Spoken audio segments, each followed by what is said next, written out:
P लीजिए। अरे भाभी आपने क्यों परेशानी की? मुझे बता दिया होता, मैं ले आती चाय। अरे कोई बात नहीं है पायल, अभी तुम्हारी नई नई शादी हुई है, बाद में तो घर की सारी जिम्मेदारी हम दोनों को ही मिल बांट के करनी है। अभी कुछ दिन और आराम कर लो। आइए ना भाभी, कुछ देर बैठिए मेरे पास। नहीं पायल, अभी घर में बहुत काम पड़ा हुआ है। माँ जी को पता लग गया ना अगर मैं तुमसे बात कर रही हूँ तो माँ जी बहुत नाराज होंगी। भाभी आज मेरी शादी को हुए 2 दिन हो गए, पर मैंने मेरा घर ही नहीं देखा। क्या आप मुझे मेरा घर नहीं दिखाएंगी? हाँ हाँ क्यों नहीं, और जब माँ जी बोलेंगी तब। ठीक है भाभी, फिर मैं माँ जी से ही पूछ लूंगी। क्या मैं आपके साथ चलूं बाहर? आप ही दिखा दीजिए। नहीं नहीं पायल, मैं नहीं, माँ जी का गुस्सा भी तुम जानती नहीं हो। अरे रेशमा बहू कहाँ रह गई? मैं चलती हूँ पायल, ठीक है? भाभी 1 मिनट रुकिए ना। नहीं नहीं पायल, अभी नहीं रुक सकती। कमाल है, माँ जी की बात सुनते ही भाभी इतना डर क्यों गई? आज तो मुझे ये घर जरूर देखना है। एक काम करती हूँ, खुद ही जाके देख लेती हूँ। तो अब छोटी बहू से क्या गप्पे लगाने लगी थी बहू? नहीं नहीं माँ जी, मैं कोई गप्पे नहीं लगाने लगी थी। तो फिर चाय देने में इतनी देर लगती है? जितनी दूर हो सके ना उतनी दूर रहना छोटी बहू से। तुझे सिर्फ अपने काम से काम रखना है, समझी? जी समझ गई माँ जी। अब जा, किचन में बहुत काम पड़ा हुआ है। किचन का काम खत्म करके जरा आज मेरी सिर की मालिश करना। जी ठीक है माँ जी। माँ जी, बिट्टू के लिए किताब खरीद के लानी है, उसके लिए 100 रुपए चाहिए। हाँ हाँ ठीक है, शाम को ले लेना। अब जाए यहाँ से बहू। मुझे 500 रुपए की जरूरत है। 500 रुपए? 500 रुपए क्यों चाहिए तुम्हें? अरे मुझे कुछ अपना पर्सनल सामान खरीद के लाना है। ठीक है, तो तुम पैसे माँ से ले लेना। अरे आप ही दे दीजिए ना, 500 रुपए की तो बात है। अब मुझे माँ जी से मांगना अच्छा नहीं लगेगा। मेरे पास 500 रुपए नहीं है, तुम माँ से ही मांग लेना, माँ के पास ही होते हैं पैसे। अरे आपके पास 500 रुपए भी नहीं है, तो क्या आप अपना वॉलेट खाली रखते हैं? वो क्या है ना, सारे पैसों का हिसाब माँ रखती हैं। हम दोनों भाई जो भी कमाते हैं ना, वो माँ को ही ला के दे देते हैं। इस घर में अगर कोई भी खर्चा करना है ना, तो वो माँ से लेना होगा। जब माँ चाहेंगी तभी तुम्हें पैसे मिलेंगे। और अगर माँ ने नहीं चाहा तो? नहीं चाहा तो नहीं मिलेंगे। अब जाओ, मेरे लिए फटाफट जूस बना लो। ठीक है, अभी बना लाती हूँ। अभी से इस घर का हिसाब किताब पता नहीं है, धीरे धीरे पता चल जाएगा। हाँ बोल बड़ी बहू, क्या करना चाहती है? माँ जी, आज मुझे 200 रुपए और चाहिए, दवाई लेके आनी है, मेरी दवाई खत्म हो गई है। और दवाई के लिए तो मैंने तुझे पैसे परसों ही दिए थे। माँ जी, उन पैसों में तो सिर्फ 1 दिन की दवाई आई थी, तो 1 दिन की दवाई खा के फर्क नहीं पड़ा बहू। दवाई के लिए ही पैसे चाहिए या अपनी किसी मौज मस्ती के लिए पैसे चाहिए तुझे? ये आप क्या कह रही हैं माँ जी? मौज मस्ती? कैसी मौज मस्ती? बहुत चटोरी है ना तेरी जी बहू। हो सकता है दवाई के नाम पे तू छोले भटूरे और गोलगप्पे खा रही हो। नहीं नहीं माँ जी, ये कैसी बातें कर रही हैं आप? मेरी वाकई में कई दिनों से तबीयत ठीक नहीं है माँ जी। मैं कैसे काम कर रही हूँ घर का वो मैं ही जानती हूँ। अब तो शरीर में काफी कमजोरी महसूस हो रही है माँ जी। जब एक बार की दवाई से तुझे फर्क नहीं पड़ा बहू, तो इस बात की क्या गारंटी है कि दोबारा पैसे देने से तुझे फर्क पड़ जाएगा? रहने दे बहू, कोई जरूरत नहीं है ये विदेशी दवाई खाने की, इससे कोई फायदा नहीं होता। किचन में जो हल्दी है ना, वही दूध में डाल के खा ले, उसी से ठीक हो जाएगी तू। माँ जी ऐसा मत कहिए, अगर मैं दवाई नहीं खाऊंगी तो मैं खड़ी भी नहीं हो पाऊंगी ठीक से। तो मुझसे पैसे क्यों मांग रही है? अपने पति से पैसे मांग। पर माँ जी वो तो कह देते हैं कि आपसे पैसे लूं। चल ठीक है, शाम को दे दूंगी पैसे। माँ जी अभी पैसे दे दीजिए ना, मुझे अभी दवाई लानी है। अरे बहू कह दिया ना, शाम को दे दूंगी ना पैसे। अभी मैं आराम से बैठी हुई हूँ, क्यों परेशान कर रही है अभी मुझे? तू यहाँ क्या कर रही है छोटी बहू? लगता है हमारी बातें सुन रही थी छुप छुप के। नहीं नहीं माँ जी, मुझे तो 500 रुपए चाहिए थे, मैं वही लेने आई थी आपसे। पर तुझे 500 रुपए की क्यों जरूरत पड़ गई? माँ जी मुझे अपना कुछ पर्सनल सामान खरीद के लाना है। ठीक है बहू, शाम को दे दूंगी तुझे भी। पर माँ जी मुझे अभी चाहिए पैसे। कह दिया ना बहू, शाम को दे दूंगी। अब अंदर जा बहू, और कल से सुबह जल्दी जगना है और बड़ी बहू के साथ किचन में हेल्प करानी है। जी ठीक है माँ जी। ये तू ऐसे तैयार होके कहाँ जा रही है? माँ जी मैं इंटरव्यू के लिए जा रही हूँ, मैंने जॉब के लिए अप्लाई किया था। नौकरी ढूंढने जा रही है? पर क्यों बहू? किससे पूछ के तूने इतना बड़ा कदम उठाया बहू? शायद तुझे पता नहीं है, हमारे घर की बहू बेटियां नौकरी नहीं करती हैं, पर मैं करूंगी माँ जी। अभी के अभी अंदर जा बहू। घर की बहू बेटियां हमेशा घर में ही अच्छी लगती हैं, ना कि घर से बाहर। माफ करना माँ जी, पर नौकरी तो मैं जरूर करूंगी। अगर तू नौकरी करेगी तो तू इस घर में नहीं रह सकती फिर। कोई बात नहीं है माँ जी, फिर मैं ये घर छोड़ दूंगी। पर नौकरी करनी तो जरूरी है माँ जी, क्योंकि मैं 500 और 1000 रुपए के लिए किसी के ऊपर मोहताज नहीं रह सकती। 500 रुपए के लिए मैं कल से चक्कर लगा रही हूँ आपके पास, अपने पति के पास, पर किसी ने भी मुझे 500 रुपए नहीं दिए। आपको पता है माँ जी, मुझे अपना पर्सनल सामान लाना था, मुझे कितनी इमरजेंसी थी, फिर भी मुझे पैसे नहीं मिले। अब तो मैं हर हालत में नौकरी करूंगी माँ जी। अभी मेरी शादी को 1 महीना हुआ है माँ जी, अभी से ये हाल है तो आगे क्या होगा फिर? और हाँ माँ जी, मुझ पे किसी की जोर जबरदस्ती नहीं चलेगी, क्योंकि मैं कोई गलत काम नहीं कर रही हूँ। पर नौकरी तो पढ़े लिखे लोगों के लिए है ना। तू कहाँ पढ़ी लिखी है? तू ठहरी गाँव की अनपढ़ गंवार। तुझे भला कौन नौकरी दे देगा? आपको किसने कह दिया माँ जी कि मैं अनपढ़ गंवार हूँ?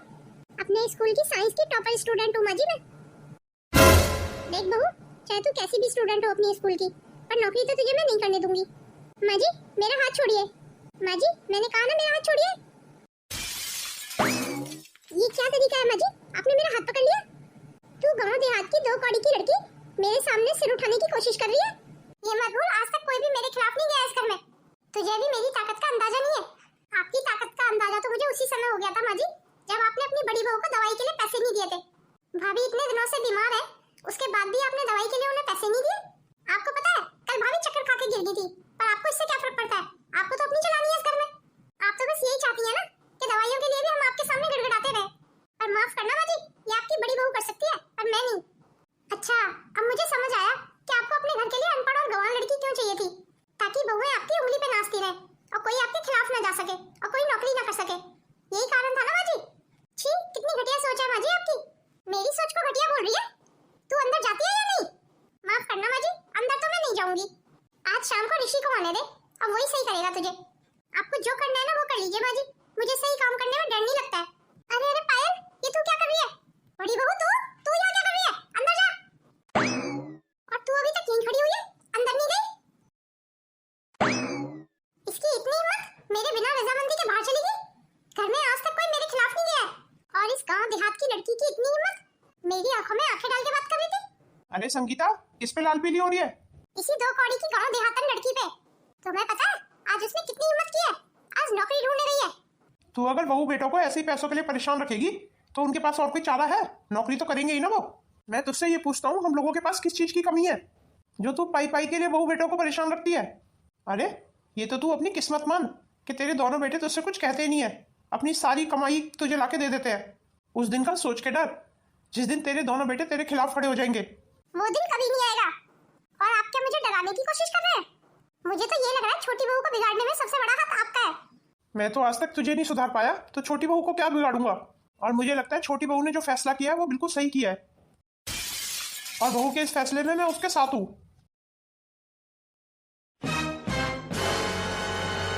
आने दो आज ऋषि को, वही निपटेगा इस बहू से। बताओ इतनी हिम्मत इस बहू की, मेरे खिलाफ जाने की कोशिश की इसने आज। मैं तेरा इंतजार कर रही थी ऋषि। जी कहिए माँ, क्या हुआ माँ? आप बहुत गुस्से में नजर आ रही है। गुस्से की वजह तेरी बीवी है।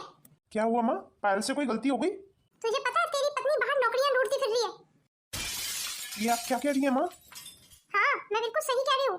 देख ऋषि, अपनी पत्नी को समझा दे, अगर उसे इस घर में रहना है ना तो नौकरी नहीं करने दूंगी मैं उसे।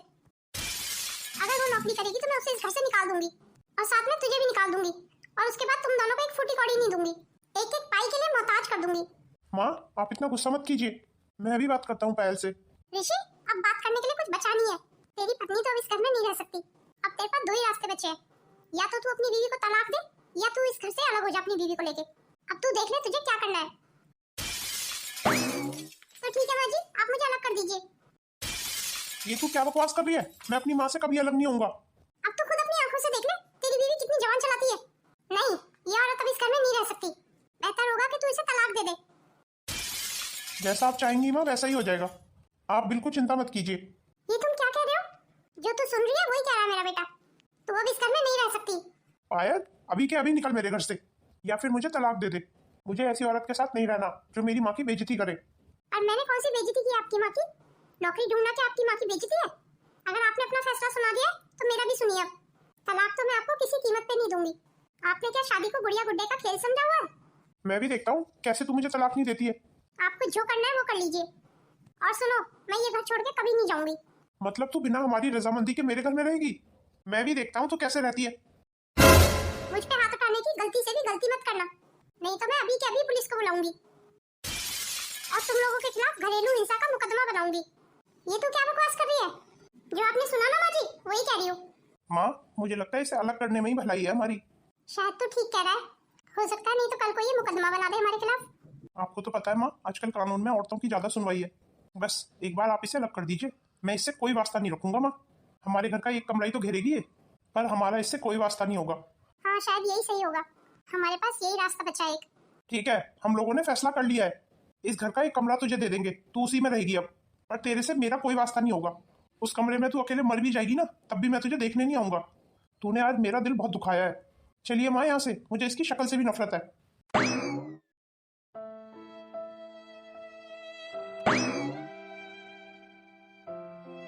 2-3 जगह इंटरव्यू दे आई हूँ, फिर भी नौकरी नहीं लगी मेरी। मेरे पास तो कुछ खाने को भी नहीं है। जो मायके से पापा मम्मी ने पैसे दिए थे वो भी खत्म हो गए मेरे पास अब। बस अब तो 1-2 दिन भाभी ने छुपा छुपा के खाना दे दिया है मुझे, पर भाभी भी कब तक मेरी मदद करेंगी। अगर भाभी को माँ जी ने यहाँ खाना लाते हुए देख लिया तो माँ जी भाभी के पीछे पड़ जाएंगी, और मैं ये बिल्कुल नहीं चाहूंगी। मैं नहीं चाहती मेरी वजह से भाभी किसी परेशानी में फंसे। मैं क्या करूँ, मुझे कुछ समझ नहीं आ रहा है। मैं तो अपने मायके भी नहीं जा सकती, गाँव का माहौल है, गाँव में बड़ी बदनामी हो जाएगी मेरे मम्मी पापा की। छोटी बहू, पापा आप यहाँ, पापा आप यहाँ से जाइए। अगर माँ जी ने आपको यहाँ देख लिया तो आपको 10 बातें सुननी पड़ेंगी माँ जी की। संगीता के व्यवहार से मैं बहुत शर्मिंदा हूँ बहू। पता नहीं संगीता क्या चाहती है, पर सारी गलती संगीता की भी नहीं है। क्या मतलब पापा, मैं कुछ समझी नहीं। संगीता को पता ही नहीं है कि एक अच्छी सास क्या होती है, क्योंकि मेरी माँ भी एक अच्छी सास नहीं थी। जैसा बर्ताव मेरी माँ ने संगीता के साथ किया, वही बर्ताव संगीता अब अपनी बहुओं के साथ कर रही है। मुझे पता है बहू, संगीता सिलाई कढ़ाई में बहुत होशियार थी। संगीता बहुत कुछ करना चाहती थी, पर मेरी माँ ने उसे कुछ नहीं करने दिया। हमेशा मेरी माँ ने संगीता को पैसों के लिए परेशान रखा, और अपनी माँ के डर से मैंने भी कभी संगीता की मदद नहीं की, और संगीता हमेशा अपने सास के जुर्म का शिकार रही। अब संगीता को यही लगता है कि अगर संगीता के पास पैसे रहेंगे तो सारे रिश्ते नाते भी उसके पास रहेंगे। काफ़ी हद तक संगीता की ये सोच सही भी थी, पर बहू पूरी तरह से नहीं, क्योंकि जहाँ पैसों के लिए रिश्ते आपस में जुड़े रहते हैं ना, वहाँ प्यार नहीं होता बहू। पर इस बात को संगीता समझ नहीं पा रही है और यही सब करने की कोशिश कर रही है। उसे लगता है घर की बहू अगर काबू में रहेगी तो बेटा अपने आप काबू में रहेगा, पर अब समय काफ़ी बदल गया है। पर यह बात संगीता को कौन समझाए। भगवान करे ये बात माँ जी की समझ में जल्दी आ जाए। ठीक है बहू, अब चलता हूँ। आज तो मुझे इंटरव्यू देने जाना है, चलो जल्दी जल्दी तैयार हो जाती हूँ। भगवान की दया से आज मुझे बहुत अच्छी नौकरी मिल गई। भगवान ने चाहा तो अब सब धीरे धीरे ठीक हो जाएगा, पर मुझे पैसे के साथ साथ अपनों का साथ भी चाहिए। मैं अपनों के बिना नहीं रह पाऊंगी, यूं अकेले में तो मैं घुट घुट के मर जाऊंगी।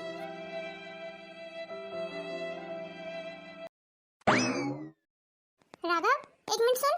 जी कहिए माँ। इस बार तूने मुझे अपनी तनख्वाह नहीं दी। माँ माफ करना, इस बार सारी तनख्वाह खर्च हो गई। इस बार तनख्वाह नहीं दे पाऊंगा आपको। पर मैं पूछ सकती हूँ क्यों? माँ आपको तो पता है रेशमा की तबीयत कितनी खराब है। दवाइयाँ गोलियाँ बहुत महंगी आ रही हैं, इसी वजह से सारे पैसे दवाई गोलियों में ही खर्च हो गए। राघव, तेरा दिमाग खराब हो रहा है? इतने पैसे दवाई और गोलियों में खर्च करने की क्या जरूरत है? वैसे भी तेरी पत्नी जितने पैसे मुझसे मांग रही थी मैं उसे दे तो रही थी, फिर तुझे उस पर अलग से खर्चा करने की क्या जरूरत थी? आपने उसे कब दिए माँ पैसे? वो तो केमिस्ट से ही दवाई लेके आ रही थी, और आपके बताए अनुसार घर की हल्दी और दूध पी पी के उसने अपनी हालत और खराब कर ली। अगर रेशमा को कुछ हो गया तो मेरे दोनों बच्चों का क्या होगा माँ? आपको पता है माँ रेशमा की कितनी हालत खराब है। कोई तबीयत खराब नहीं है तेरी पत्नी की, नाटक कर रही है नाटक। तो क्या डॉक्टर भी सब नाटक कर रही है माँ? सारी रिपोर्ट नाटक है। आपने कभी रेशमा की तबीयत जानने की कोशिश की है कि वो क्यों बार बार चक्कर खा के गिर रही है? आपको तो हमेशा घर के काम से ही मतलब है। मैं देख रही हूँ आजकल तू अपनी बीवी की बोली बोल रहा है। चल मान लेते हैं बीमार है वो, तो उसे प्राइवेट हॉस्पिटल से दवाई दिलाने की क्या जरूरत है? डिस्पेंसरियां है, सरकारी हॉस्पिटल है, उसी में दिखा देता। कम से कम इतने पैसे तो बच जाते हमारे। अगली बार से सारी तनख्वाह अपनी मुझे देना। माफ करना माँ, जब तक रेशमा ठीक नहीं हो जाती तब तक ऐसा नहीं हो पाएगा। ये घर में सबको होता क्या जा रहा है? घर में कोई मेरी बात सुनने को तैयार ही नहीं है। बेटे तो जैसे बहुओं के होकर रह गए। हाँ बोल ऋषि। माँ गाड़ी की टक्कर हो गई आज। ये तू क्या कह रहा है? गाड़ी की टक्कर हो गई? गाड़ी तो खराब नहीं हुई ना, पर गाड़ी तो ठीक है। वैसे कितनी बार कहा है बड़ी वाली गाड़ी मत चलाया कर, तू छोटी गाड़ी लेके जाया कर। पर नहीं, तुझे तो बड़ी गाड़ी चलानी है। दुनिया को दिखावा जो करना है तुझे। अगर गाड़ी को कुछ हो जाता तो बैठे बैठे कितना नुकसान हो जाता। भगवान का शुक्र है गाड़ी को कुछ नहीं हुआ। ऋषि को समझाना पड़ेगा, बड़ी गाड़ी लेके जानी बंद करे, छोटी गाड़ी ले जाया करे। माँ को आज मेरी परवाह नहीं थी, गाड़ी की परवाह थी। माँ ने एक बार भी मेरे हालचाल नहीं पूछे। मुझे माँ से इस जवाब की उम्मीद बिल्कुल नहीं थी। सुनिए जी, मैंने सुना आपकी गाड़ी की टक्कर हो गई। आपको कहीं चोट तो नहीं आई? जल्दी दिखाइए मुझे, आपको कहीं चोट तो नहीं आई? अरे नहीं नहीं, मैं ठीक हूँ। वैसे भी तुम्हें मेरी चिंता करने की कोई जरूरत नहीं है। ये आप कैसी बातें कर रहे हैं? आपकी चिंता मैं नहीं करूंगी तो और कौन करेगा? आपकी पत्नी हूँ मैं। भले ही आप मुझे पत्नी नहीं मानते, पर मैं आपको अपना पति मानती हूँ। चलिए आप मेरे साथ मेरे कमरे में चलिए।